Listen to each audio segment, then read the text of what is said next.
Opo, makikipag-ugnayan po tayo, lalong-lalo na po talagang dumarami po ang fake news para po malihis ang katotohanan. Kitang-kita po ninyo, kahit po mismo si ES, dating ES, Medialdea, nakita po natin kung paano po ba niya nabanggit na nawawala ang dating Pangulong Duterte na yun po ay pinasinungalingan mismo ng ICC. So yung mga ganun pong mga irresponsabling mga pananalita ay dapat pong ang tao ay magmasid, mag-isip at matuto pang mag-evaluate para po hindi po nagugulo ang ating isipan at damdamin.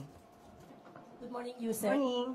The spread of misinformation became rampant, and no less than the First Lady has been a victim of fake news.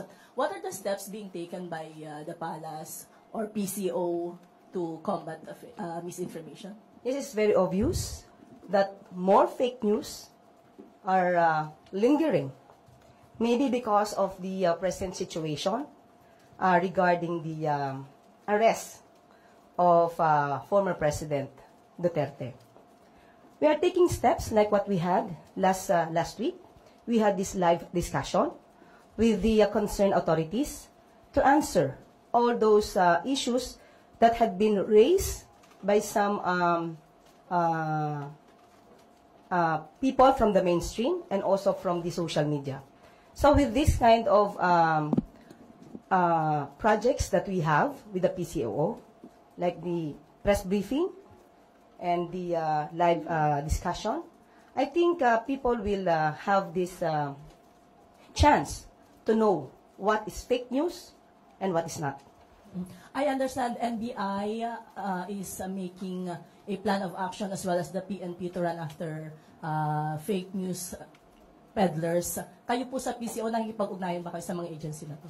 Opo, makikipag-ugnayan po tayo, lalong-lalo na po talagang dumarami po ang fake news para po malihis ang katotohanan.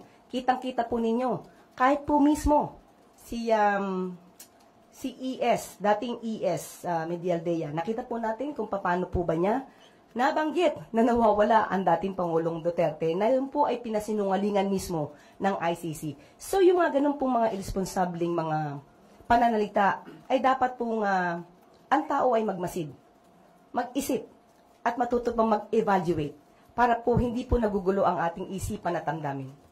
Pero naniniwala po ba kayo it's about time na may masampulan dun sa mga nagpapakalat ng fake news? Pinag-aaralan po natin yan.